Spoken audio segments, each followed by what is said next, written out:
बेटा, काश ये खत मैं तुम्हें कुछ साल पहले ही लिख देती तो आज मुझे खुद की परवरिश पर ही सवाल नहीं उठाने पड़ते। तुम इसे ज़रूर पढ़ना। ऐसा न हो कि तुम्हें भी मेरी तरह अपने बच्चों को खत लिखकर आशीर्वाद भेजना पड़े।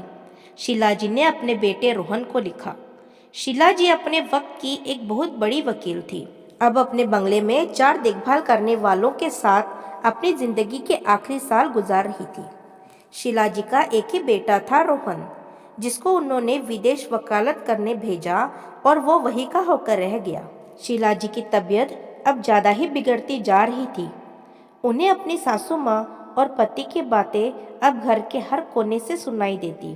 शीला जी ने उनकी मर्जी के खिलाफ जाकर बेटे को स्कूल टाइम से ही हॉस्टल में पढ़ाया, फिर आगे की पढ़ाई के लिए विदेश भेज दिया।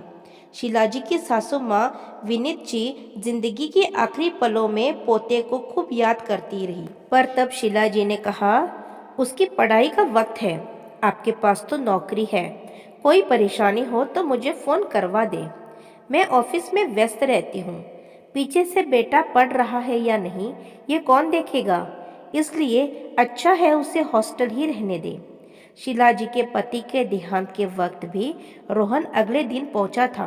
वो कहते थे, ये तुम आधुनिक युग के स्टेटस के चक्कर में जो अपने बेटे को खुद से दूर भेज रही हो, एक दिन ये कहीं दूर ही रह जाएगा। माँ बाप का प्यार इससे बचपन में ही छीन रही हो तो ये बड़ा होकर माँ बाप को क्यों प्यार करेगा। तब शीला जी को ये सब पुराने जमाने की बातें लगती थी, पर वो एक एक बात आज सच हो गई थी।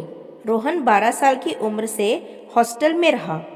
उसने माँ बाप का प्यार, उनका वक्त बस छुट्टियों में ही देखा। जैसे जैसे बड़ा हुआ तो एक्स्ट्रा क्लास का नाम लेकर छुट्टियों में भी 4-5 दिन के लिए ही आता। शीला जी को लगा अब अंत करीब है। जो गलती मुझसे हुई वो मेरा बेटा न करे, इसलिए उसको एक खत लिखती हूँ। प्यारे रोहन, तुम्हें ढेरों आशीर्वाद और प्यार। मुझे माफ़ कर देना बेटा, तुम जिद करते रहे कि हॉस्टल नहीं जाना और मैंने तुम्हें हॉस्टल भेज दिया। तुम्हारे हिस्से का वक्त और प्यार मैं तुम्हें नहीं दे पाई। तुम्हारे पिता और दादी का प्यार भी तुम्हें नहीं मिल पाया। तुम्हें अपने पिता संग खेलते हंसते जिद करते हुए देखने का सुनहरा मौका मैंने तुम्हारे भविष्य बनाने के चक्कर में खो दिया। ये पत्र आज इसलिए लिख रही हूँ ताकि तुम वो गलती ना करो जो मुझसे हो गई। तुम्हें मैंने विदेश पढ़ने भेजा ताकि यहाँ आकर मुझसे भी ऊंचे दर्ज के वकील बनो, पर तुमने विदेश में रहना ही चुना। गलती तुम्हारी नहीं है। माँ बाप जब बच्चे को उसके हिस्से का वक्त, प्यार, परवाह नहीं देते तो बच्चे भी बड़े होकर वही करते हैं। मैं बाकी माँ की तरह तुम्हारी पत्नी को भी दोष नहीं दूंगी कि तुम्हें मुझसे दूर ले गई। वहाँ विदेश में वो तुम्हारी साथी थी, फिर जीवन साथी भी बन गई, जिसने तुम्हारा साथ दिया। तुम्हें तो उसका साथ निभाना ही था ना। बच्चों को अच्छी सुविधा और परवरिश देना माँ बाप का फर्ज है, बाकी भविष्य तो बच्चा अपनी मेहनत से ही बनाता है। तुम मेरी इस गलती को मत दोहराना। मेरे पोते को खूब प्यार देना, उसके हिस्से का वक्त उसे देना। यहाँ आना चाहते हो तो तुम्हारी मर्जी, नहीं आना चाहते हो तो कोई दबाव नहीं डालूंगी। इस घर का कोना कोना तुम्हारा इंतजार करता है। अंत में यही कहूँगी, हो सके तो मुझे माफ़ कर देना। तुम्हारी माँ शीला।